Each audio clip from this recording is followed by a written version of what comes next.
We have heard a joyful sound. Jesus saves, Jesus saves. Spread the gladness all around. Jesus saves, Jesus saves. Bear the news to every land. Blind the seas and cross the ways. Onward 'tis our Lord's command. Jesus saves, Jesus saves.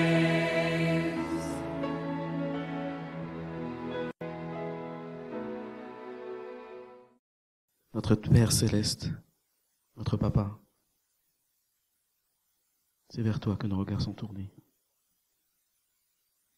Car nous voyons bien que la prophétie s'accélère et que la véracité de tes paroles ne peut être contestée.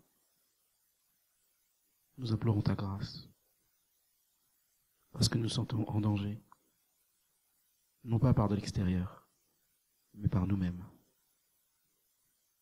Car nous pouvons être parfois notre propre piège, à cause de nos caractères non sanctifiés. Purifie nos cœurs. Change nos caractères. Recrée-nous, Seigneur, à l'image de ton Fils. Et donne-nous ce Saint-Esprit que tu nous as promis à tous ceux qui s'attachent à ton Fils. Scelle-nous de ton sceau, afin que nous ne reviennons pas en arrière, mais que nous allions en avant, saints de force et de puissance, pour aller affronter le monde de ténèbres. Père, je sais que dans cette salle, il y a aussi des gens malades, qui ont des bobos physiques, mais aussi spirituels. C'est pour eux que je veux te prier. C'est pour mes frères et mes sœurs bien-aimés que je demande de bénir. Écoute leurs prières. Exauce-les du haut des cieux. Guéris-nous, Seigneur, afin que le monde voie que nous sommes différents. Qu'ils puissent voir que la lumière brille à Goshen, alors que le reste de l'Égypte est dans les ténèbres. Que ce soit ta lumière qui nous illumine, et non le soleil. Nous t'avons prié au nom de Jésus. Amen.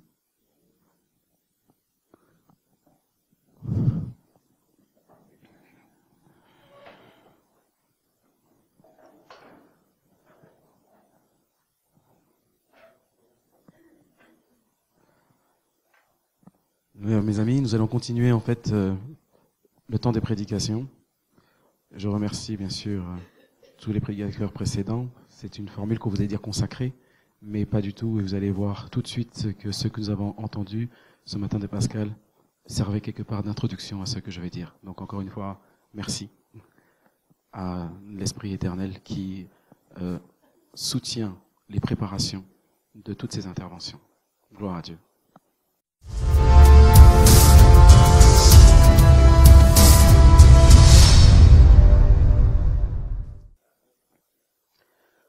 Donc nous allons étudier la marque de la bête, le message du troisième ange. Nous allons expliquer ce qu'il en est, sans rentrer dans les détails comme ça l'est fait de différentes façons sur Internet ou dans les prédications que nous entendons au sein des églises. Comme je le dis souvent, je ne suis pas là pour répéter ce qui est déjà bien fait. Donc ce serait totalement inutile. En revanche, si l'Éternel m'a donné une information supplémentaire qui peut éclairer ce qui a déjà été fait et qui m'a d'ailleurs, moi, permis de comprendre autre chose, alors je voudrais le partager avec vous. Apocalypse 14, verset 9. Et un troisième ange les suivit, en disant d'une voix forte, si quelqu'un adore la bête et son image, et reçoit une marque sur son front ou sur sa main. Je coupe ici le verset pour surtout m'attarder sur le mot, la marque. Et nous allons voir que ce soit aussi bien du côté de la Bible et de notre mouvement, la manière dont cela a été interprété, que de la manière de ceux à qui est attribuée cette marque, nous disons tous les deux la même chose. La preuve, le Catholic Record, qui date de 1923. Le dimanche est la marque de notre autorité. L'Église se situe au-dessus de la Bible et son autorité à transférer l'observation du sabbat au dimanche en est la preuve. Tout protestant qui garde le dimanche reconnaît cette autorité. C'est clair ou pas? Il ne peut pas avoir plus clair. Les catholiques savent qu'à partir du moment où tous ceux qui se disent protestants, descendants, héritiers de Martin Luther, et qui adoptent le dimanche, ont indirectement adopté la marque de l'Église catholique romaine. Peu importe, après, qu'ils ne reconnaissent pas le pape, la Vierge Marie, le poison est inoculé par les doctrines, et notamment celle-ci. Et nous allons voir pourquoi. Comme je vous l'ai dit, il faut toujours 2 à 3 témoins, comme dit l'Église, la Bible. Et Ellen G. White, bien sûr, confirme, pour Témoignage pour l'Église, volume 3, la marque de la bête est au contraire l'observation du premier jour de la semaine. Cette marque distingue ceux qui reconnaissent la suprématie papale de ceux qui acceptent l'autorité de Dieu. Donc les deux sont d'accord. Ils ne contestent pas que c'est la marque de leur autorité. Pourquoi donc alors avoir, comme l'a dit tout à l'heure Pascal, enlevé de nos croyances fondamentales le fait que l'Église catholique romaine était cette bête? Pourquoi? Puisqu'eux-mêmes le reconnaissent. Quel est le premier jour de la semaine? Donc tu vois, Pascal, ce que je te disais, tu en as parlé brièvement, moi je vais insister dessus. Et comme tu l'as très bien dit, quand l'Éternel insiste, c'est qu'il y a quelque chose. Merci encore pour ta prédication. Dommage qu'il n'y a plus les enfants, ça leur est intéressé et on les aurait interrogés sur qu'est-ce qu'une semaine biblique. Parce que je suis sûr que même vous, adultes, parfois, si on vous avait fait un blind test pour vous demander à quel jour correspondait quoi, il y aurait eu beaucoup d'erreurs. Et là, nous allons voir ensemble une petite révision de la primaire. Alors, rang numéro 1, premier jour, que nous dit la Bible?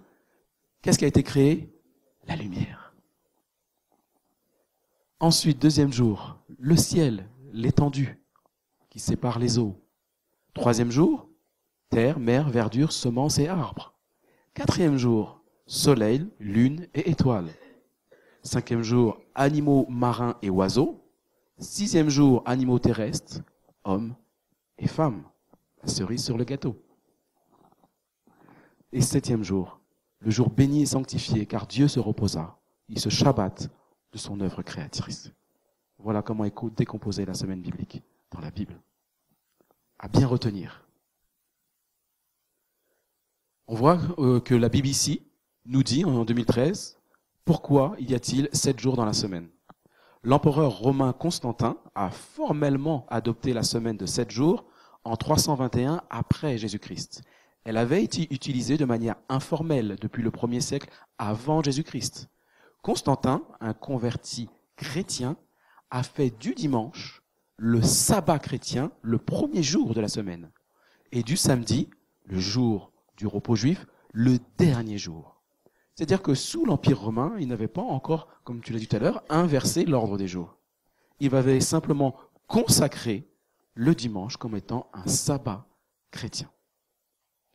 Et j'étais étonné de voir et de lire dans un article du Point que j'ai pas eu le temps de mettre ici pour vous le montrer, je sais que vous me croyez, que le directeur donc de la revue Civiltà Cattolica, qui est une revue jésuite en Italie, je vous en ai parlé hier, a dit que, bizarrement, Trump lui faisait penser à Constantin.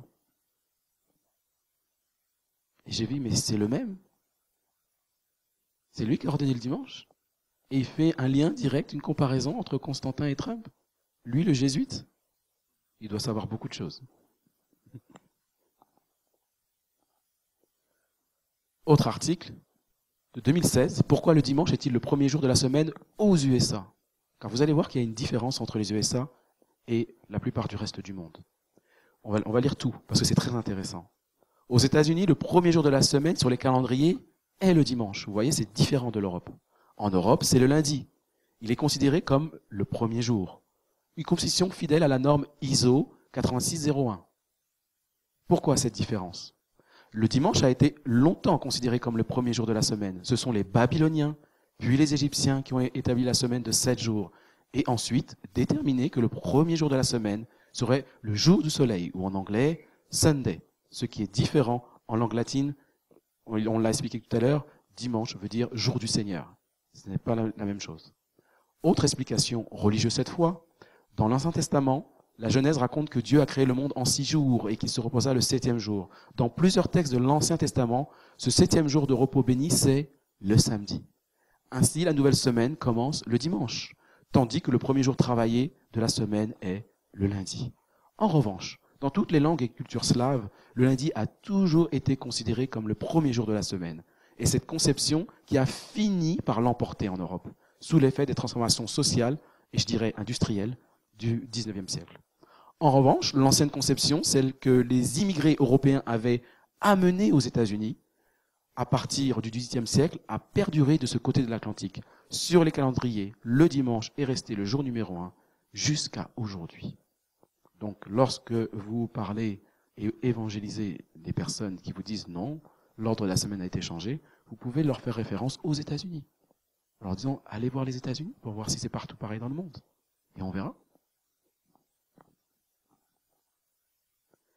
Alors, il existe différents calendriers utilisés dans le monde.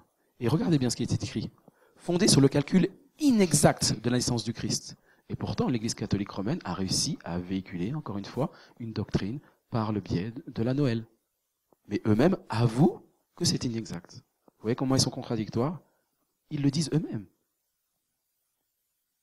Le calendrier grégorien s'est imposé comme la norme internationale, mais d'autres calendriers existent.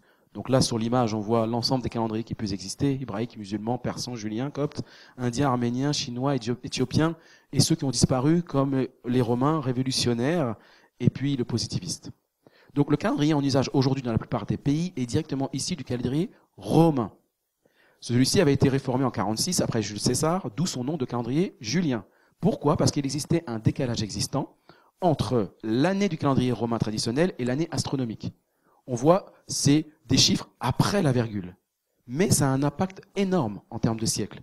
Si bien que, au XVIe siècle, le décalage est de 10 jours, le 11 juin, si bien que l'adage selon lequel la Saint-Barnabé est le jour le plus long de l'année. Alors, pour cette raison, le pape, encore une fois, toujours les mêmes, Grégoire XIII, impose une nouvelle réforme du calendrier en décidant un rattrapage de ces 10 jours de décalage et une modification du calcul des années bissextiles, d'où le nom de calendrier grégorien. Ça vient de là. Aujourd'hui, le calendrier est donc régi par la norme ISO 8601. Elle a été publiée en 1988, dont la dernière mise à jour remonte en 2004. Donc vous voyez, 1988, c'est quand même assez récent.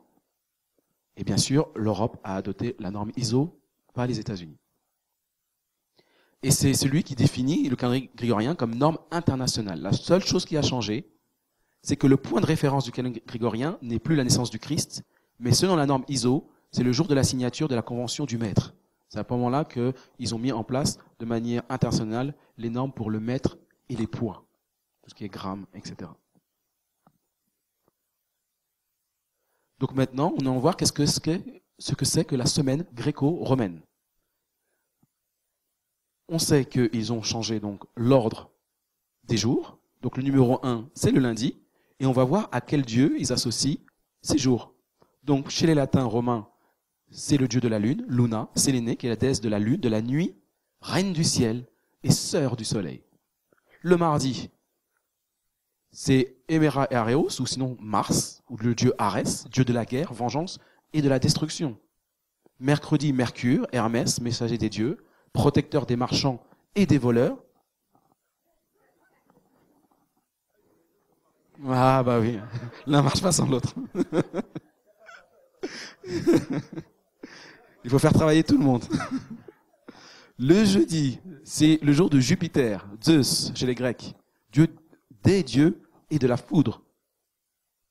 Vendredi, Vénus, ou Aphrodite chez les Grecs, déesse de l'amour, de la beauté et de la fécondité. Samedi, pour Saturne, et Chronos. Alors attention, c'est pas Chronos, le dieu du temps, c'est Chronos, le dieu de l'agriculture. Ça s'écrit pas de la même façon. Et enfin, dimanche, avec le dieu Sol, ou Hélios, qui est le dieu du soleil, de la lumière, de la musique, retenez bien ça, et des arts. Et bien sûr, j'ai pas eu la place, mais c'est le frère de la sœur lune, Sélénée. Donc les deux se rejoignent. Et regardez bien que c'est pas que le dieu du soleil, c'est aussi le dieu de la lumière, de la musique et des arts. Et hier, qu'est-ce qu'on a vu avec le veau d'or l'or faisant référence à la lumière et au soleil, que c'était donc la déesse Hathor, et la déesse Hathor, c'était aussi la déesse donc du soleil, de la musique, de la mort et des arts. Oui, les arts, les danses, la musique, exactement.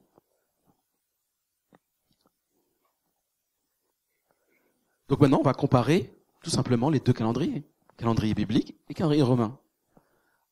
Premier jour, donc c'est la lumière. Est-ce que ça correspond au lundi? Non, ça correspond à la lune. Donc ça va pas. Deuxième jour, on sait que c'est le ciel. Jour romain, mardi, ça correspond à Mars, dieu de la guerre, de la destruction. Donc ça ne va pas. Troisième jour, terre, verdure, semences et arbres. Mercredi, Mercure, ça ne va pas. Et là, soleil, lune et étoiles. Donc là, effectivement, ça devrait correspondre, notamment au jeudi. Si ils étaient logiques avec eux-mêmes, c'est ce que j'essaie d'expliquer. Le jour saint qu'ils auraient dû mettre en avant, c'est le jeudi. Pourquoi le dimanche? Parce que si on fait une correspondance directe, on voit bien que le jour où Dieu a créé le soleil, la lune et les étoiles, ça aurait été le jour où ils veulent élever ce jour. Mais ils n'ont pas choisi ce jour. Donc ça veut dire que derrière ça, il y a quelque chose de caché, un mystère. C'est ça que ça veut dire. Et on poursuit le reste de la semaine et on se rend compte que le reste non plus ne va pas. Donc dans tout ça, il y a quelque chose qui ne colle pas bien, qui ne colle pas rond. Parce qu'ils ne sont pas logiques avec la semaine biblique. Donc c'est-à-dire que le dimanche, c'est pas forcément comme ils veulent nous faire croire, le Sunday, le jour du soleil. Ça va beaucoup plus loin que ça. Daniel 7, 25, on n'a pas arrêté de le citer depuis qu'on est arrivé vendredi. Il prononcera des paroles contre le Très-Haut, il opprimera les saints du Très-Haut, il espérera changer les temps et la loi. Et les saints seront livrés entre ses mains pendant un temps, des temps et la moitié d'un temps. Mais ce qui nous intéresse, c'est bien sûr la phrase en rouge. Il espérera changer les temps et la loi. On l'a déjà vu, ils ont changé l'ordre de la semaine, ils ont changé plusieurs fois le calendrier, pour qu'à chaque fois, justement, toutes les fêtes chrétiennes tombent un dimanche. Ce n'est pas un hasard. Et on va voir qu'ils vont encore aller plus loin. Comment l'Église catholique romaine justifie-t-elle le changement des temps et de la loi? On va voir le cardinal Gibbons, qui donc a opéré au XXe siècle, entre autres, qui était archbishop à Baltimore aux États-Unis, a écrit un livre qui s'appelle « La foi de nos pères ». Et on trouve à cette page 97 la citation suivante. Mais vous pouvez lire la Bible de la Genèse à l'Apocalypse. Vous ne trouverez pas une seule ligne autorisant la sanctification du dimanche. Vous avez bien lu ça avec moi, mes frères et sœurs? Les Écritures font respecter l'observance religieuse du samedi, un jour que nous ne sanctifions jamais. L'Église catholique enseigne correctement que notre Seigneur et ses apôtres ont inculqué certains devoirs importants de religion, qui ne sont pas enregistrés par les écrivains inspirés. Par exemple, et ça nous concerne, la plupart des chrétiens prient le Saint-Esprit, mais pratiques qui se trouvent nulle part non plus dans la Bible. Et qu'est-ce qu'on entend ces dernières années dans l'Église adventiste? Qu'on peut prier le Saint-Esprit. Eux-mêmes, ils reconnaissent que c'est pas vrai. Pourquoi on veut être plus royaliste que le roi? Extraordinaire. Alors regardez, ça c'est un site où on peut poser des questions à l'Église catholique, Catholic Answers, et donc on vous répond quelques jours après. Et bien sûr, il y en a certains qui ont posé certaines questions. Est-ce que l'Église primitive a transféré le Shabbat du samedi au dimanche? Voilà leur réponse. C'est un malentendu commun. Les catholiques n'adorent pas le sabbat, ce qui, selon la loi juive, est le dernier jour de la semaine, samedi. Lorsque Dieu s'est reposé de tout le travail qu'il a accompli dans la création. Les catholiques adorent le jour du Seigneur, dimanche, Dios Dies Dominica, le premier jour de la semaine, vous voyez. Mais en même temps, regardez bien, le 8e jour. Quel est ce mystère derrière tout ça? Le premier et le 8e en même temps. C'est possible. On y reviendra. Le jour où Dieu a dit qu'il y ait de la lumière, le jour où Christ est ressuscité d'entre les morts, le jour où le Saint-Esprit est venu sur les apôtres, jour de la Pentecôte. Le catéchisme de l'Église catholique dit « L'Église célèbre le jour de la résurrection du Christ, au 8e jour. » Il insiste. Hein, Philippe? Quand on insiste, c'est que... Il y a un truc. Qui est, à juste titre, appelé jour du Seigneur. L'Église primitive n'a pas bougé du sabbat du samedi au dimanche, pardon, n'a pas bougé du sabbat du samedi au dimanche. Au lieu de cela, le sabbat, qui a représenté l'achèvement de la première création, a été remplacé par le dimanche, qui rappelle la nouvelle création inaugurée par la résurrection de Christ. Le dimanche est le jour que les catholiques doivent garder, pas samedi. Et c'est sympa, hein? On apprend beaucoup de choses. Et notamment, c'est qu'il donne des raisons pour lesquelles il y a eu ce remplacement. Et on va les voir ensemble, en détail. 3 raisons d'observer le dimanche, selon les catholiques, parce que c'est le jour où Dieu a dit qu'il y ait de la lumière. Donc on revient à ce calendrier, à ces explications bibliques. Le jour où Christ est ressuscité d'entre les morts, le jour où le Saint-Esprit est venu sur les apôtres, le jour de la Pentecôte. On va les traiter de bas en haut. Regardez, sur le site catholique Marie de Nazareth, la Pentecôte dans la tradition juive, il nous explique ce que cela signifie. Selon le livre de Deutéronome, la fête des semaines est une fête agricole. Pourtant, la tradition essénienne, c'est la fête de l'alliance. Et chez les pharisiens, c'est la fête du don de la Torah. Comprendre cela est d'une grande importance, car la Pentecôte chrétienne est une fête de la nouvelle alliance et de la Torah céleste, révélée en Jésus, dans son Esprit Saint. Donc regardons maintenant les explications. En fait, ils ont des modes de calcul différents. C'est comme ça qu'ils arrivent à chaque fois à faire que leur fête chrétienne tombe un dimanche. Et ils ont choisi plutôt de suivre les traditions des Esséniens. Alors, par exemple, A, sabbat est pris dans son sens ordinaire du 7e jour de la semaine. Telle fut la manière de compter des Boïotiens, un groupe lié aux Sadducéens, Maccabées et aux maîtres de justice, et parmi les Samaritains et les Sabéens. Donc vous voyez, tout ça, ce sont des termes qu'on retrouve dans la Bible. Et dans ces cas-là, la fête tombera toujours le dimanche. Sabbat est pris dans le sens de semaine. Dans ces cas-là, l'Omer est offert au premier jour de la semaine qui suit celle des Azim. C'est à partir de ce jour que l'on doit compter les 7 semaines entières. 7 semaines pour arriver à 50. La fête tombera donc toujours le dimanche, comme dans le combut précédent. Enfin, petit c, sabbat est pris dans le sens du jour de fête. D'après cette interprétation, le sabbat dont il est question dans le texte biblique est la fête même de Pâques, le 15 du mois de Nisan. L'Omer est offerte le 16 de Nisan. Le 5e jour sera donc le 6 de Siwan. D'après ce calendrier, la fête des semaines ne tombe pas un jour fixe de la semaine, comme elle le fait dans les 2 précédents. Les pharisiens ont été les promoteurs de cette manière de calculer la date de la Pentecôte, et elle est devenue traditionnelle dans le judaïsme jusqu'à nos jours. Et qu'a dit Jésus au sujet des pharisiens? Faites ce qu'il vous dit, mais pas ce qu'ils font. Donc c'est bien cette manière de faire qui est la bonne, et non pas les 2 premières, celles qui ont été adoptées par les catholiques et le reste des protestants qui s'y sont alliés avec eux. On va le voir tout de suite par cet exemple.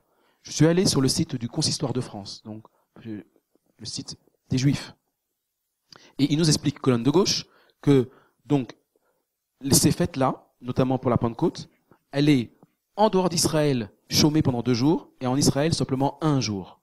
Si vous avez vu ma vidéo numéro 7, on parle, vous voyez, du fameux Eretz, la terre, la fameuse terre familière, le chez-soi des Juifs. La Pentecôte, 2e fête de pèlerinage. Cette fête est également appelée Akatzir, fête de la moisson, ou Yom Abukirim, jour des prémices. Shavuot, comment ça qu'on dit Pentecôte en hébreu, a lieu 7 semaines entières après le premier jour de Pessah. C'est le don de la Torah aux enfants d'Israël sur le mont Sinaï, le 3e mois après la sortie d'Égypte, en l'année 24-48 de la création, donc 13-14 avant l'ère vulgaire.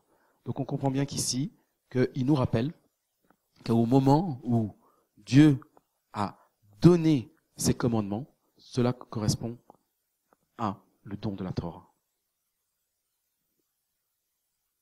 Ce n'est pas un hasard non plus, car c'était donc une façon prophétique de montrer comment Jésus-Christ allait, selon ce que l'a dit Ézéchiel, inscrire ces lois dans notre cœur. D'où la descente du Saint-Esprit à la Pentecôte sur les premiers disciples. Maintenant, le calendrier de Shavuot, j'ai pris simplement les 10 dernières années pour vous montrer que ça tombe pas toujours un dimanche, comme veulent nous le faire croire les catholiques. Pour les Juifs, on voit bien que ça change. Autre question posée, toujours sur le même site catholique. Les chrétiens devraient-ils garder le sabbat ou célébrer la fête du Seigneur? Ça nous concerne parce que vous voyez, on parle des adventistes du 7e jour. L'un des enseignements les plus attrayants de la dénomination adventiste du 7e jour est leur insistance à ce que les chrétiens obéissent aux 10 commandements. Tous les 10. Ils exposent à juste titre la pensée errante parmi de nombreuses sectes chrétiennes protestantes. Vous voyez la différence qu'il fait entre les adventistes et les autres? Ils disent bien que les autres, ce sont des sectes. Et pourquoi? Il va donner les raisons. Qui affirment, nous ne devons plus garder les 10 commandements pour le salut. Compte tenu de notre accord sur ce point, donc les adventistes et catholiques sont d'accord sur ce point, les adventistes du 7e jour demandent généralement, si vous croyez que nous devons garder le 4e, notre 3e commandement chez nous, les catholiques, pourquoi les catholiques ne sont-ils pas obligés d'assister à la messe le samedi au lieu du dimanche? Juste une petite aparté, avant qu'on continue l'article. Vous savez qu'actuellement, le pape, depuis plus d'1 an, fait une promotion auprès des grands patrons de ce monde, notamment Google, Facebook, Twitter, Instagram, et j'en passe. Il les a tous convoqués au bureau, à la maison mère, au siège social à Rome. Ils y sont allés. Parce que ils ne sont que des employés de Rome. Faut pas oublier. Donc quand ils sont convoqués par le patron, on leur demande quoi? Il faut que maintenant que vous surveillez tout ce qui se passe sur vos sites. Parce qu'en ce moment, il y a ce qu'on appelle des fausses informations, des fake news, qui circulent, notamment sur mon compte. Et notamment, il y en avait une sur laquelle j'ai assisté, c'est que paraît-il que l'Église catholique a changé les 10 commandements. C'est totalement faux. Bien sûr qu'on n'a rien fait, nous. Alors qu'en vrai, quand on lit, on se rend compte qu'ils disent bien que c'est le 4e commandement pour la Bible, mais pour nous, c'est le 3e. Mais il ose dire qu'il n'a rien changé. C'est formidable. Sauf que, ça va plus loin que ça, les amis. C'est qu'aujourd'hui, 1 an après ces rencontres, après avoir rencontré Mark Zuckerberg notamment, qui est le patron de Facebook, il a déjà mis en application ce que le pape lui a demandé, à savoir mettre un logiciel qui flague à chaque fois qu'il y a une fausse information sur le site de Facebook. De sorte que quand les autres vont s'y mettre aussi, notamment le patron de Google qui possède YouTube, quand nos vidéos vont sortir, à votre avis, qu'est-ce qui ira flaguer à côté? Fausse information. Next. Ne regardez même pas.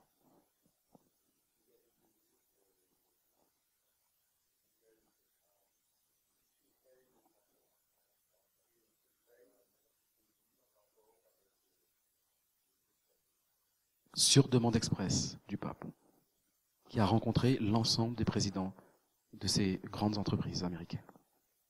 C'est déjà en place. Continuons. Pourquoi le samedi? Cependant, l'Église catholique enseigne le jour particulier que nous célébrons en gardant le 3e commandement comme un cérémonial ou une composante accidentelle de la loi qui est modifiable. La loi de Dieu est modifiable. Lui qui dit que sa loi est éternelle. Existe-t-il des données bibliques qui concourent à cet enseignement? Absolument. Saint Paul nous dit que l'aspect cérémoniel de l'ancienne loi, le jour du sabbat lui-même, n'est plus contraignant pour les fidèles chrétiens. Et il s'appuie sur 2 Colossiens 16 et 17, que reprennent très souvent les témoins de Jéhovah aussi, quand on les rencontre dans la rue. Donc, que personne ne vous juge en matière de nourriture ou de boisson à l'égard de la fête, ou une nouvelle lune, ou un jour de sabbat. Choses qui sont simplement une ombre de ce qui est à venir, mais la substance appartient au Christ. De plus, il est important de noter comment saint Paul utilise la même division des fêtes, jours de fête annuels, des nouvelles lunes et des sabbats, les jours saints hebdomadaires que l'Ancien Testament utilise dans plusieurs versets bibliques et ailleurs, lors de la référence des jours saints juifs. De toute évidence, avec les jours saints annuels et mensuels, qu'aucun chrétien aujourd'hui prétend lier aux croyants en Christ. Le sabbat est inclus dans ce que saint Paul appelle une simple ombre. Quand saint Paul enseigne aux chrétiens de ne pas garder le sabbat, il parle des jours saints qui étaient spécifiques aux Juifs. Est-ce que c'est vrai, mes frères et sœurs? Je sais que vous allez dire non. Mais comment le justifier? Parce que comme je vous dis, dans la rue, vous croisez plus souvent des témoins de Jéhovah qui vont sortir exactement le même argument que des catholiques. Comment leur répondez-vous? Comment leur prouver? Par la Bible, évidemment. Uniquement la Bible. Que c'est faux. Regardez dans Jean 5, versets 43 à 45. « Je, donc moi, fils de Dieu, Jésus, suis venu au nom de mon Père, et vous ne me recevez pas. Si un autre vient en son propre nom, vous le recevez. Comment pouvez-vous croire, vous qui tirez votre gloire les uns des autres, et qui ne cherchez pas la gloire qui vient de Dieu seul? Donc si Jésus était dans une trinité, il ne dirait pas de son Père seul, parce que Dieu seul se réfère à 3 lignes plus haut à mon Père. Rien qu'avec un seul verset, on démontre la Trinité. Et on pourrait passer des après-midi avec eux pour leur montrer qu'ils se trompent. Rien que ça suffit. Pas la peine des super études et d'être super calé en théologie. Mais vraiment pas. La preuve, j'ai pas fait de théologie. Ne pensez pas que moi, Jésus, je vous accuserai devant le Père. Toujours la même chose. Il ne parle pas de la troisième personne. Celui qui vous accuse, c'est Moïse, en qui vous avez mis votre espérance. Et c'est ça qui est important. Celui qui accuse, c'est Moïse. Mais en quoi Moïse a accusé quelqu'un? Lui qui était un homme comme étant le plus doux que la terre ait porté. Hormis Jésus-Christ, évidemment. Il faut bien connaître, en fait, encore une fois, le sanctuaire. Car la vraie identité des adventistes, c'est la connaissance du sanctuaire et non pas du sabbat. Ça n'a rien à voir. Car il existe les baptistes du 7e jour. Et il existe des adventistes réformés et d'autres, j'en sais encore. Donc ce n'est pas un point spécifique. Le seul qui nous est unique, c'est l'explication du sanctuaire. Rentrons maintenant dans le lieu très saint du sanctuaire. Et là, on découvre que Moïse, lorsqu'il eut complètement achevé d'écrire dans un livre toutes les paroles de la loi que l'Éternel lui avait données, il donna cet ordre aux Lévites qui portaient l'arche de l'alliance de l'Éternel. Prenez ce livre de la loi et mettez-le à côté de l'arche de l'alliance. Vous comprenez? C'est-à-dire que quand on vous demande souvent, décrivez-moi le nombre d'éléments qu'il existe dans le lieu très saint. Vous allez répondre quoi? C'est interactif, n'hésitez pas, allez-y. Qu'est-ce qu'il y a là dans le très saint comme ustensile? L'arche de l'alliance. À l'intérieur de l'arche, il y a quoi? Le table de la loi. Et la manne. Et après, on va dire, c'est tout ce qu'il y a dans le lieu très saint. Mais non. À côté de l'arche, il y avait un livre. Et ça, beaucoup d'adventistes ne le savent pas ou ont oublié. Et c'est ce livre-là dans lequel est écrit tout ce que Moïse a écrit dans Exode, Lévitique ou Deutéronome. Et c'est ce livre qui accuse le pécheur. Est-ce que vous avez vu aux côtés d'Exode 20, qui nous donne les 10 commandements, que c'est noté, tu n'auras qu'un seul Dieu devant ma face, sinon tu es mort? Non. Et vous pouvez faire du 1 à 10, il n'y a rien qui accuse les enfants de Dieu. Par contre, dans le livre de Moïse, c'est bien écrit. Obéis et vis, si tu pèches, tu meurs. Il n'y a pas d'autre alternative dans le livre de la loi de Moïse. Pas d'autre. C'est lui qui vous accuse. C'est ce que Jésus disait aux Juifs de son temps. Vous tirez la gloire des uns des autres. Moi, je suis venu vous sauver, je vous aime. C'est pas moi qui vous accuse, c'est Moïse. Dans le lieu très saint, à côté de l'arche, c'est-à-dire auprès de mon Père. Et moi, je suis le propitiatoire qui vient au-dessus de la loi, vous couvrir de ma grâce qui vous suffit pour être sauvé. Et donc on revient dans Colossiens et que encore une fois qu'on remet un verset dans son contexte, ça change le sens. Vous qui étiez morts par vos offenses et par l'inconcision de votre chair, il, Jésus-Christ, vous a rendu à la vie avec lui, en nous faisant grâce par toutes nos offenses. Il a effacé l'acte dont les ordonnances nous condamnaient et qui subsistait contre nous. Il l'a détruit en le clouant à la croix. Donc qu'est-ce qu'il a détruit à la croix? Les 10 commandements ou le livre de la loi de Moïse qui était à côté? L'acte de condamnation, le livre de la loi de Moïse qui accusait les enfants de Dieu. C'est ça qu'il a cloué à la croix, pas les 10 commandements. Voilà pourquoi on peut continuer à suivre les 10 commandements. Elle est simple comme raison. Mais simplement, ce n'est pas enseigné dans nos églises. Personne ne le dit. J'ai jamais entendu une seule prédication de ma vie sur ça. Je suis né adventiste. Pas une seule. Alors qu'avec ça, le nombre de fois où j'aurais pu contrer les témoins de Jéhovah que j'ai rencontrés, et quand j'étais trop jeune et que je ne savais pas, J'essaie de me dépatouiller. Mais c'était bancal. C'est si simple. Il faut connaître le sanctuaire. Si vous disiez adventiste, vous devez de connaître le sanctuaire. Et il ne faut pas que vous pensiez que ce soit rébarbatif. La vérité, les symboles, se trouvent dans le sanctuaire. Le sanctuaire, c'est le salut en symbole.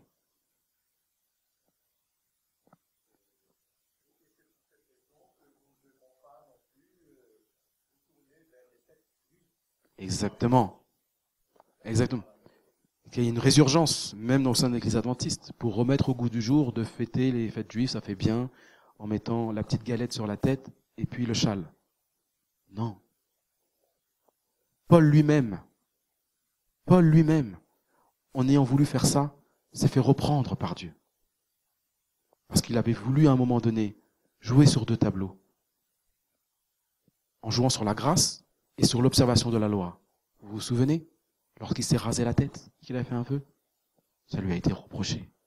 La grosse erreur de Paul, qui a été retenue dans le livre de le Nouveau Testament, c'est celle-ci. C'est qu'il a voulu jouer avec les deux. On ne joue pas avec la grâce de Jésus-Christ.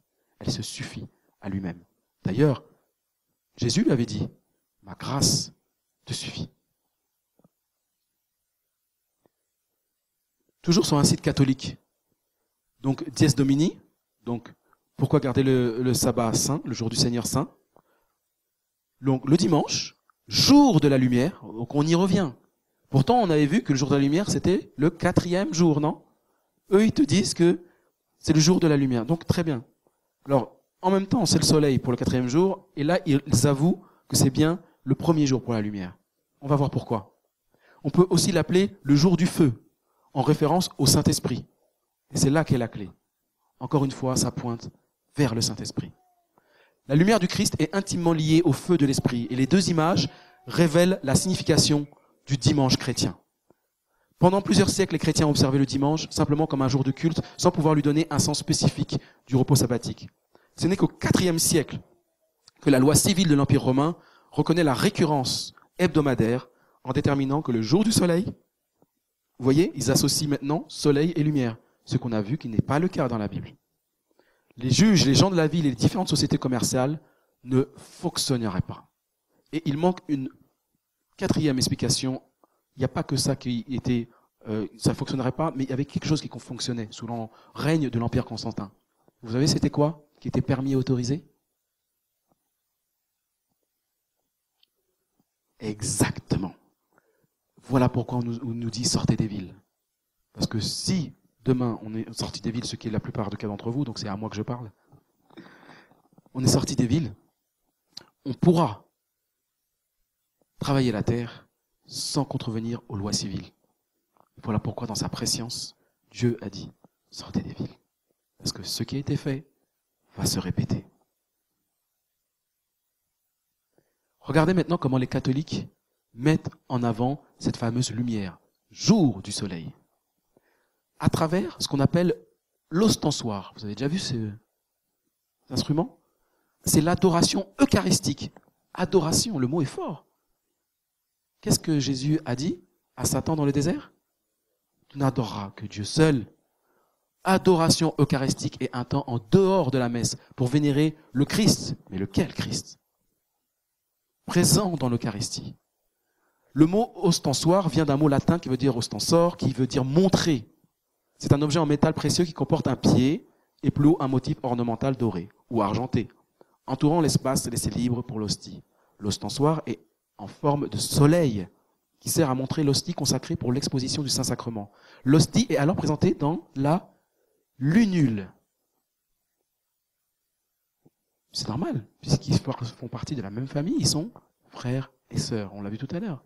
Et n'oublions pas que c'est l'héritage d'une religion de l'Empire romain, qui, comme je l'ai dit hier, ont eux-mêmes reçu ça des Grecs, ont reçu ça de qui?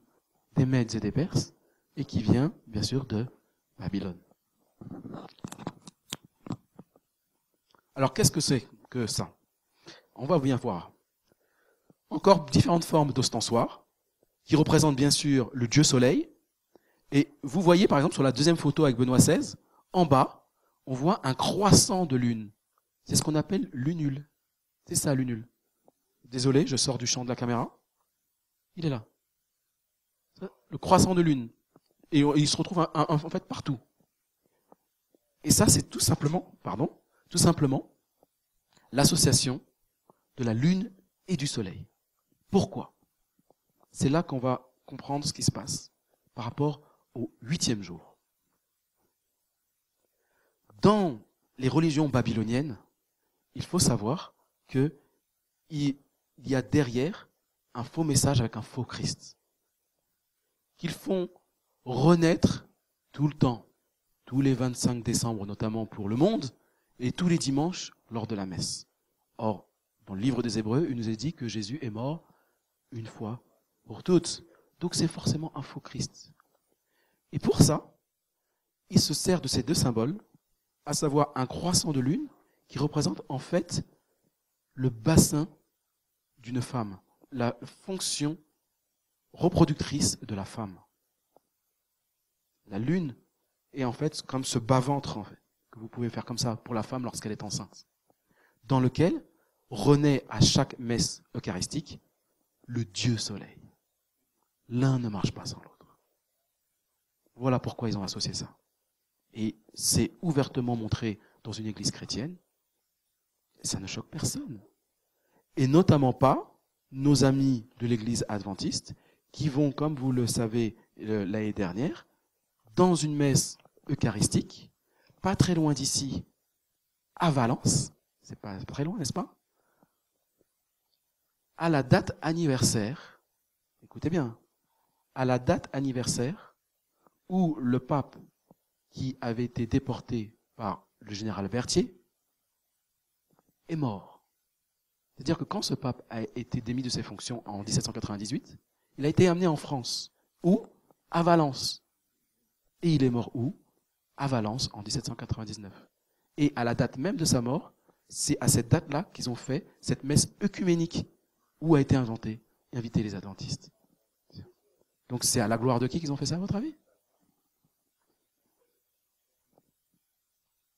Et donc vous voyez, à chaque fois, ils remettent en scène les vieux cultes babyloniens et égyptiens qui sont l'adoration du soleil associée à la lune, tout simplement parce qu'ils croyaient à l'immortalité de l'âme.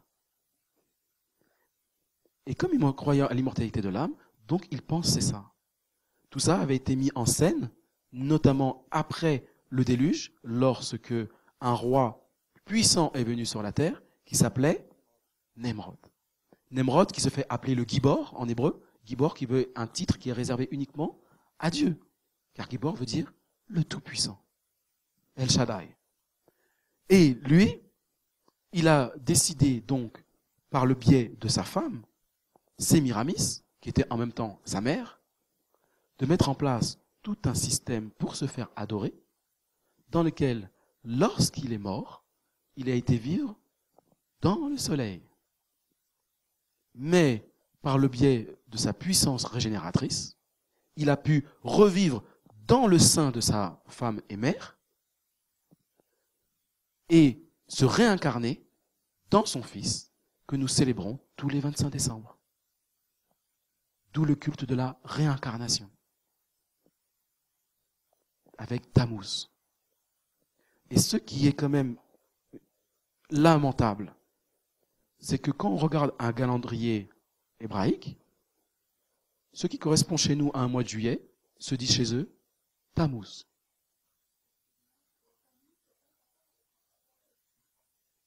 Ah ben oui, également, puisque de toute façon, avant tout, bien sûr, évidemment. C'est un site païen, pourquoi? Parce que c'est le paganisme qui a tué Jésus. Et le paganisme, c'est le péché. C'est l'homme sans loi. En tout cas, sans la loi de Dieu. Loi humaine peut-être, mais pas la loi divine. Et c'est eux qui ont tué Jésus. C'est nous, en adoptant en fait la désobéissance.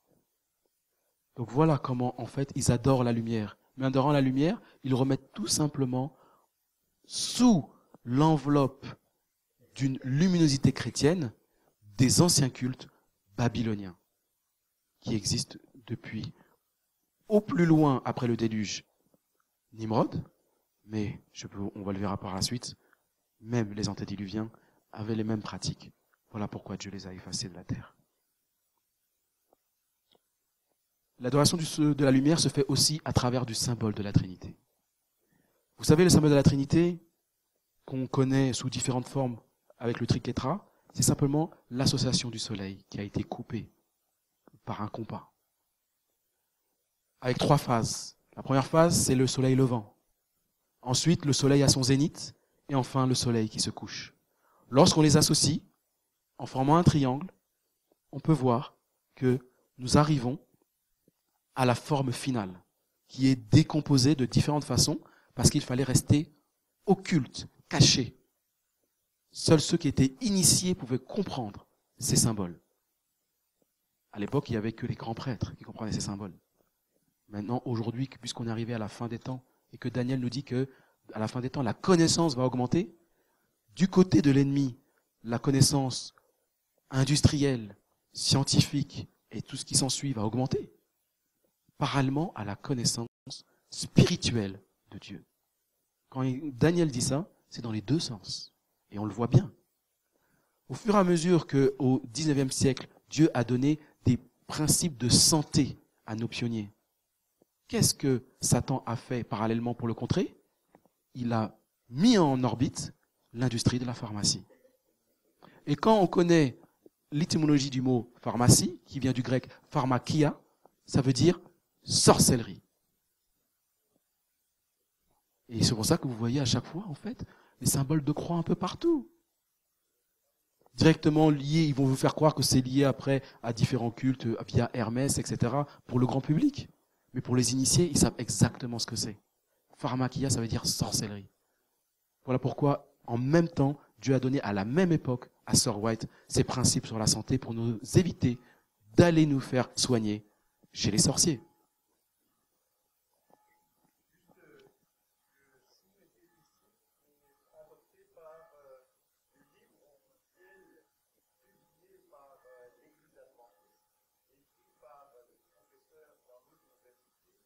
Tout à fait.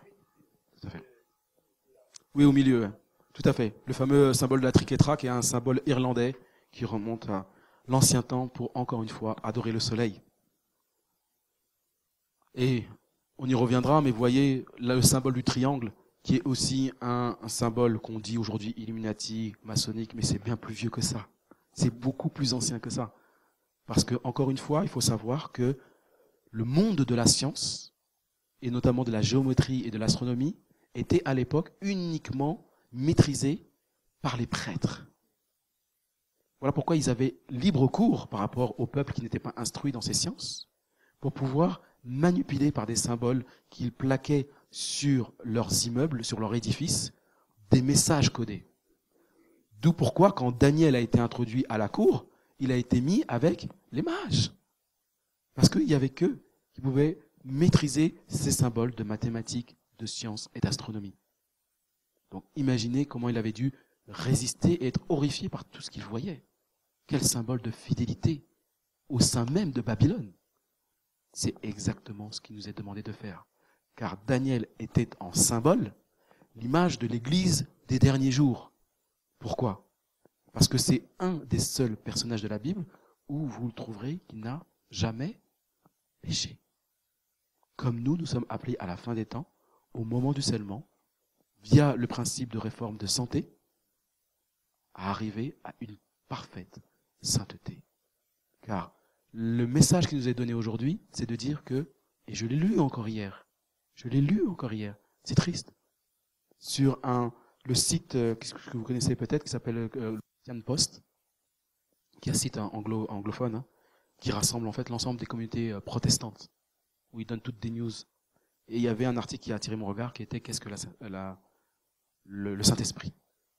Donc bien sûr, ils arrivent à la même conclusion pour dire que c'est une troisième personne, sans l'expliquer, sans le justifier. Mais ils rajoutent quelque chose qui est terrible.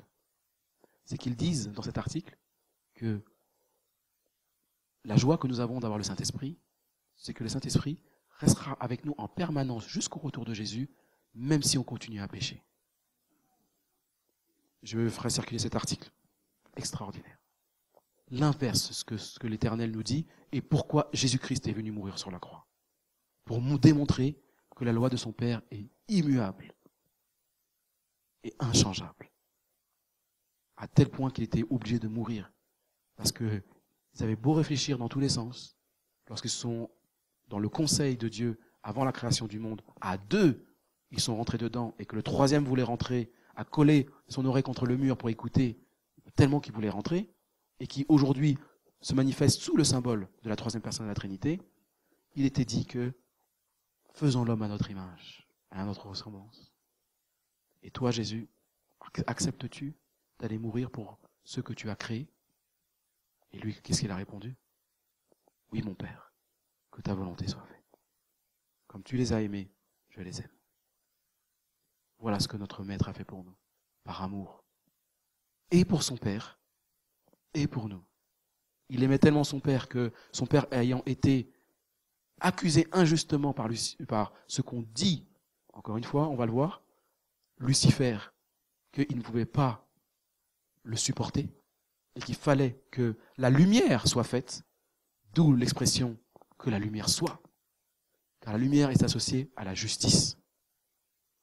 Je sais que vous avez déjà lu dans le livre des Corinthiens, notamment le premier, qui nous dit quelle est la ressemblance entre Christ et Bélial.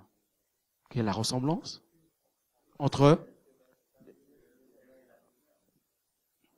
Ok.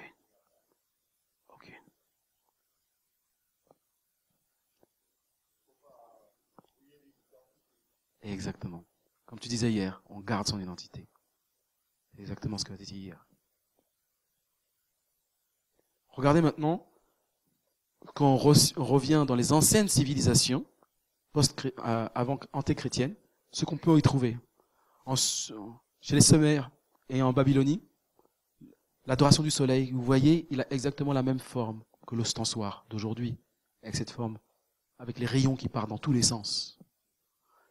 Là encore, en grec, le dieu soleil, avec au-dessus toutes ces étoiles qui partent dans tous les sens, comme on peut le voir au-dessus de la statue de la liberté. Mais de quelle liberté? La même liberté que la France a léguée aux États-Unis pour que la France, qui représentait le royaume du Sud, lègue au nouveau royaume du Sud, après 1798, aux États-Unis, le symbole de la liberté. Mais liberté par rapport à quoi? Par rapport à la loi de Dieu. Faisons ce qui nous plaît. Ne nous laissons pas dicter notre conduite. C'est pour ça qu'il y a une différence entre les droits de l'homme du côté du monde et les devoirs de l'homme du côté de Dieu. Est-ce que Dieu parle de droit dans la Bible? Est-ce que Dieu dit, oui, ça, vous pouvez le revendiquer, vous avez un droit? Non. On l'a fait hier. Nous sommes au service des uns des autres. On n'a aucun droit. Quand on est du côté de Dieu, on est juste en service. On a des devoirs vis-à-vis de notre prochain. Mais, encore une fois, des anges déguisés en lumière et ces apôtres déguisés en lumière sont venus contrefraire le décalogue et ont inventé les droits de l'homme. En brûlant sur la place de l'hôtel de ville, en autodafé, des Bibles. Et nous, aujourd'hui, on célèbre ça, le 14 juillet, avec des feux d'artifice, et tout ce qui va avec. C'est une déclaration de guerre contre Dieu. À chaque fois que vous entendez le 14 juillet, c'est une déclaration de guerre contre Dieu. Et je vous laisse regarder, ça va loin, que ce soit chez les Grecs, chez les Romains, chez Sumer, en Babylonie, qui tout ça donc sont du côté de la Perse et de l'Irak. Là encore aussi, en Babylonie. Chez les Mayas, donc en Amérique du Sud, ou chez les Canaanites, à chaque fois, ils pointent vers le Dieu soleil. Pourquoi? Parce que tout simplement, ils ne sont pas capables de voir la vraie lumière, qui se voit uniquement par la foi.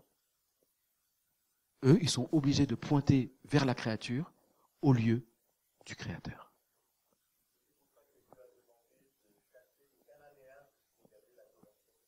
Et tout à fait. Tout à fait. Après, de la même façon, en faisant un veau d'or et en recommençant ensuite avec Jéroboam, avec 2 veaux d'or, un à Dan et l'autre à Bethel. Alors qu'est-ce que la lumière maintenant chez les occultistes? On va voir chez les francs-maçons, notamment ce livre très célèbre qui s'appelle Morale et Dogma, écrit en 1871 par Albert Pike, troisième degré en franc-maçonnerie, donc un maître de maître. Il écrit ceci: la religion maçonnique devrait être par tous les initiés des hauts degrés maintenue dans la pureté de la doctrine luciférienne. Lucifer est Dieu, et malheureusement le Seigneur est aussi Dieu. Ainsi, la doctrine du satanisme est une hérésie, et la vraie et pure religion philosophique est la croyance en Lucifer, l'égal du Seigneur. Mais Lucifer, Dieu de lumière, voilà, on y arrive. Vous comprenez maintenant qu'ils adorent? C'est pas le soleil.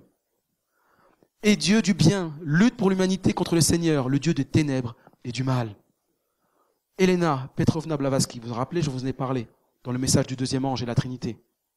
Donc, dans Doctrine secrète, donc en 1888, comme par hasard, au même moment que le message sur la justification par la foi, dans l'Antiquité et la réalité, Lucifer ou Luciferus est le nom de l'entité angélique présidant sur quoi? La lumière de la vérité, comme sur la lumière du jour. Donc, qui ils adorent, mes frères et sœurs, quand ils viennent le dimanche adorer le Dieu? Lucifer en personne.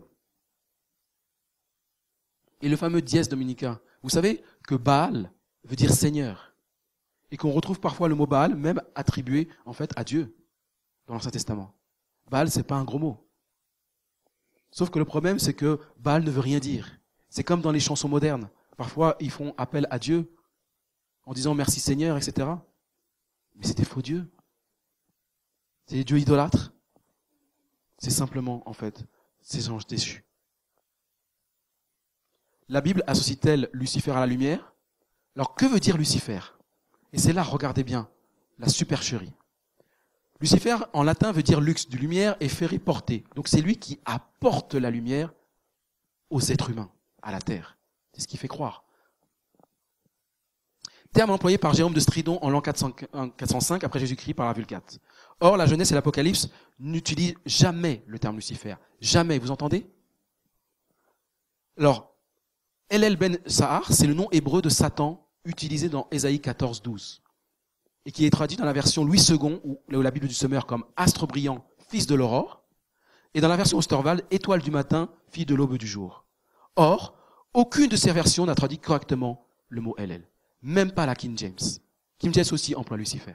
Donc quand j'ai reçu, pas plus tard qu'avant-hier, quelqu'un qui m'a envoyé un texto en me disant « Oui, c'est très bien, mais dans les versets que tu cites, tu devrais mieux utiliser la King James », même la King James, il y a beaucoup d'erreurs. Même si elle a été beaucoup nettoyée par toutes les doctrines catholiques, mais il en reste. Je vais accélérer parce qu'on n'a plus beaucoup de temps. Quelle est la définition du terme Elel? Concordance des temps, c'est un mot translittéré qui veut dire astre brillant, étoile du matin. Mais il vient de halal. Et halal veut dire quoi? Plusieurs choses. Briller, louer, se glorifier, vanter, fanfaronner ou agir comme un insensé. Tout dépend du contexte. Car dans la littérature hébreu, dans l'alphabet hébreu, il y a moins de lettres que dans l'alphabet occidental. Donc ils peuvent jouer sur plusieurs termes à la fois. Ça peut avoir plusieurs sens. Tout dépend du contexte pour savoir exactement ce qu'un mot hébreu veut dire. Donc maintenant, nous allons voir qu'est-ce que ça veut dire en fait. En reprenant le contexte, ton orgueil est précipité dans le séjour des morts ainsi que le son de tes luttes. Les vers sont maintenant ta couche, la vermine, ta couverture. Comment es-tu tombé du ciel? Vantard, fanfaron, fils de l'aurore du matin. Non pas astre brillant. Ça, ce sont les catholiques qui l'ont introduit par le biais de la Vulgate.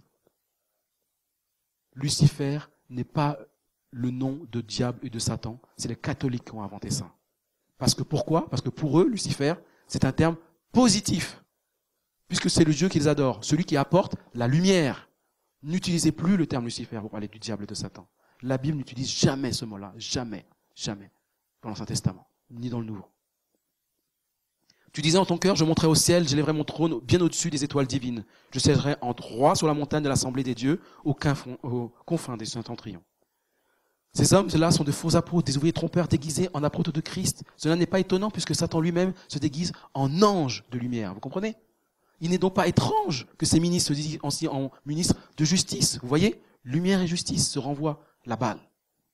Leur fin sera leur œuvre. Vous voyez, regardez. la triple alliance des derniers jours d'Apocalypse 13, avec l'ancien, le serpent, le diable, Satan. En aucun cas, Lucifer. On est d'accord maintenant? C'est clair, hein? Il donne son autorité à la fois à la Rome papale, la bête qui monte de la mer, mais aussi aux faux prophètes, la bête qui monte de la terre, aux USA. Et tout cela dans un triangle. Pourquoi? Parce que, c'était un peu ce que je vous disais tout à l'heure, le triangle est aussi un symbole, en fait, de cette triple alliance, de ce soleil. Et dans la géométrie, à l'époque, le zéro n'existait pas. Donc tous les angles de 60 degrés étaient un 6. 6 et 6. Or, pourquoi 6? Parce que le chiffre 6 est le chiffre de l'homme, de l'être humain, qui a décidé de ne passer aucune alliance avec Dieu. Rappelez-vous, on a vu que l'homme a été créé le 6e jour. C'est-à-dire qu'il a été créé un jour avant le sabbat. C'était la première fois qu'il ouvrait ses yeux, qu'il prenait conscience qu'il était vivant. Il a eu le temps, car Dieu lui a donné le pouvoir. Qu'est-ce que Dieu a fait pour l'homme? Il a dit à Adam, tu as le droit de nommer tous les animaux. C'est toi qui vas donner les noms aux animaux, pas moi de Dieu. C'est ça que vous ne pouvez pas oublier les enfants. C'est pour ça que les animaux sont sous notre autorité et notre responsabilité. Car comme papa et maman t'ont donné un prénom, de la même manière, le pouvoir de donner un prénom, c'est un pouvoir d'autorité sur la personne. Lorsque donc ces personnes-là, Dieu leur a dit, vous voyez tout ce que j'ai créé pour vous, en plus j'ai créé des animaux à votre service. Vous pouvez leur donner le nom que vous voulez. Maintenant, si vous croyez que je vous ai fait du bien, acceptez de rentrer dans mon jour de repos. Et en acceptant de rentrer dans le jour de repos, ils ont scellé leur alliance avec Dieu par le chiffre 7. Mais tous ceux qui refusent de rentrer dans cette alliance, dans le Shabbat de Dieu, il reste quoi? 6 à tout jamais. Non, nous, on est êtres humains, on veut faire ce qu'on veut, on ne veut pas rentrer en alliance avec toi. C'est ça que ça veut dire le chiffre 6. Et pourquoi il y en a 3? Parce qu'ils sont 3. Parce que lui, il a refusé de faire alliance avec son créateur, le serpent, donc il est 6. Car il a dit à Pierre, retire-toi de moi, Satan, car tu as des pensées humaines. Donc c'est pas étonnant qu'on puisse donner un chiffre humain aussi à Satan. Vous comprenez? Ensuite, on sait que la bête qui monte de la terre a rejeté le Shabbat, on l'a vu à plusieurs reprises, donc 6 aussi. Et les États-Unis qui vont donc par l'image de la bête créer la marque de la bête, ont rejeté le Shabbat, donc 6 aussi. Donc les 3 ensemble forment le chiffre 6, donc d'où 666. C'est aussi bête que ça. Aussi bête que ça. Malheureusement, on voit sur Internet des choses qui vont nous chercher des trucs. Les fausses lumières diffusées par le diable et Satan. On sait que dans l'Éden, il a dit que, voilà, tu seras semblable à Dieu. C'est l'orgueil de la vie. Tu pourras connaître le bien et le mal. C'est la convoitise des yeux. Oui, ce fruit était bon à manger pour ouvrir l'intelligence. Et enfin, la convoitise de la chair. Tu deviendras immortel. Ma chair ne pourrira pas. Voilà le deal qu'elle a accepté. Voilà pourquoi c'est le chiffre 6. Et ça, cette doctrine, jusqu'à aujourd'hui, on la retrouve dans les fausses religions. Fausse lumière divisée par la bête qui guérit de sa blessure mortelle. Il se représente comme le soleil, la lumière. Le Vicarius Filii Dei, c'est quand même un titre. Le vicaire de Dieu, c'est Dieu qui remplace le Fils de Dieu. Alors que le Saint-Esprit que Jésus envoie, il ne remplace pas, il représente. C'est deux choses différentes. Remplacer et représenter, en français, c'est deux notions différentes. Représenter, c'est comme un ambassadeur. Vous comprenez? Il représente celui qui l'envoie, celui qui lui a donné l'autorité pour parler en son nom. Remplacer, ça veut dire que je suis, moi, à la place de celui qui m'envoie. Je suis l'égal de celui qui m'envoie. C'est pas pareil. Ensuite, nous avions voilà la lune. La lune représente en fait le monde de la loi. Rappelez-vous que la femme avait la lune sous ses pieds parce qu'elle obéissait aux lois de Moïse. Et on a vu que l'Église catholique a supprimé le 2e commandement, le 4e commandement et ajoute des sacrements au salut par la foi. Donc c'est une fausse doctrine de salut par la foi que nous proposent les catholiques qui se sont alliés aux luthériens. D'où en 99 cette fameuse convention. Et d'où, ça c'est Nicolas Dalu qui parle, je pense, les grosses tempêtes qui ont suivi en 99 et qui ont balayé l'Europe. Vous vous rappelez de ça? Je pense que la nature n'a pas aimé cette trahison. Et une autre arrive le 31 octobre 2017, avec la mort du protestantisme qui est annoncée. Attendez-vous à des signes extraordinaires de la nature. Enfin les étoiles, le culte des saints, l'adoration de la Vierge Marie, le purgatoire, tout ça c'est du spiritisme.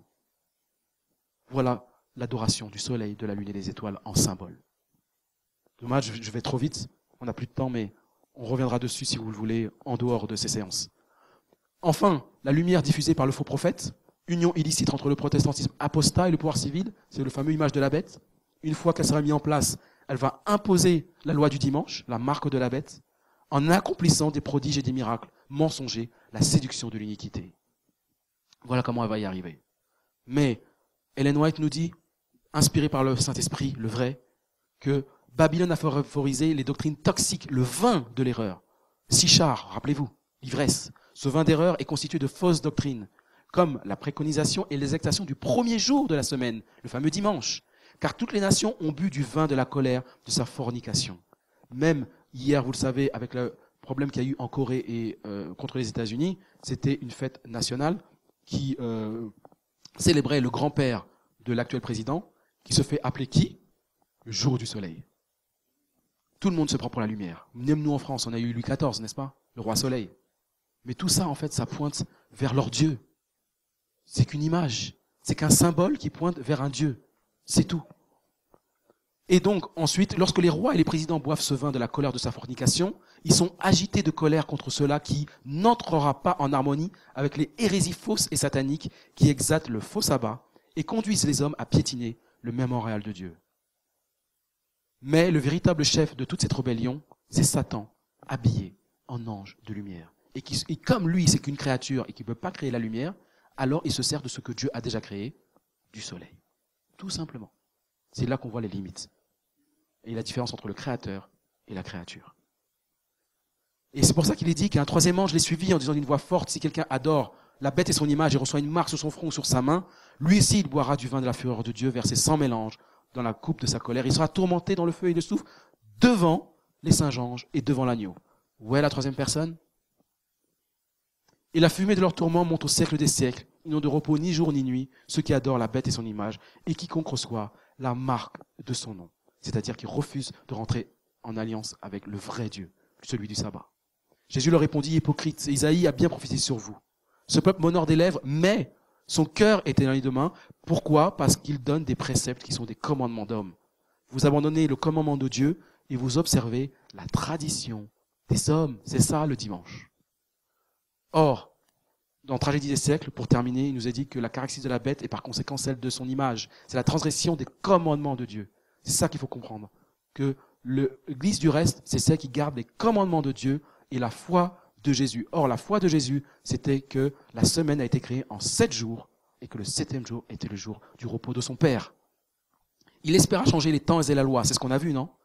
Et donc, il va s'élever au-dessus de Dieu et les qualificatifs d'impie et de mystère de l'iniquité renvoient donc à l'homme sans loi pour impie et iniquité renvoie à l'opposition de la loi. Donc, ce qui est en jeu, c'est l'observation des commandements. Car ceux qui se soumettraient sciemment à la loi, ainsi amendée, rendraient des honneurs suprêmes à l'auteur de ce changement. Cet acte d'obéissance aux lois papales serait une marque d'allégeance accordée au pape au détriment de Dieu. Or, Jésus dit, si vous m'aimez, gardez mes commandements. Car le fruit de la lumière consiste en toutes sortes de bonté, de justice et de vérité. Car Dieu est lumière. La vraie lumière, c'est Dieu. Et d'ailleurs, la lumière a été créée, mais il est la source de la lumière. Et quand Jésus dit, je suis la lumière du monde, il affirme qu'il est un avec son Père. C'est lui qui fait briller la lumière au sein des ténèbres. C'est lui qui communique la lumière au soleil, à la lune et aux étoiles. Elle ne brille pas par elle-même. C'est Jésus, l'étoile du matin dans Apocalypse. Cette lumière n'était pas destinée uniquement aux Juifs, de même que les rayons du soleil pénètrent jusqu'aux extrêmes limites de la terre. La lumière de justice éclaire tout homme. Pécheur, croyant comme non croyants. C'est ça la différence avec le faux Dieu. On en finit là, en demandant à notre Seigneur vraiment de nous éclairer et qu'avec ces informations, qu'on les partage au maximum avec ceux qui sont encore dans les ténèbres. Amen. Prions pour clôturer.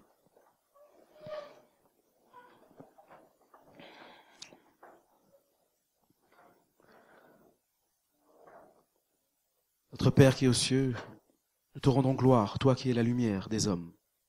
Et nous voulons venir à cette lumière car nous voulons produire des œuvres de lumière. Remplis-nous de ta puissance, remplis-nous de ta présence. Viens, comme l'a dit notre Seigneur Jésus, faire ta demeure en nous, afin que nous soyons les lumières du monde.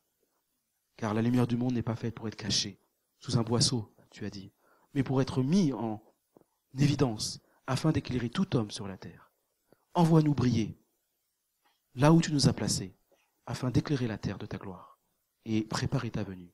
Nous te prions, demandons au nom de Jésus, notre soleil de justice. Amen.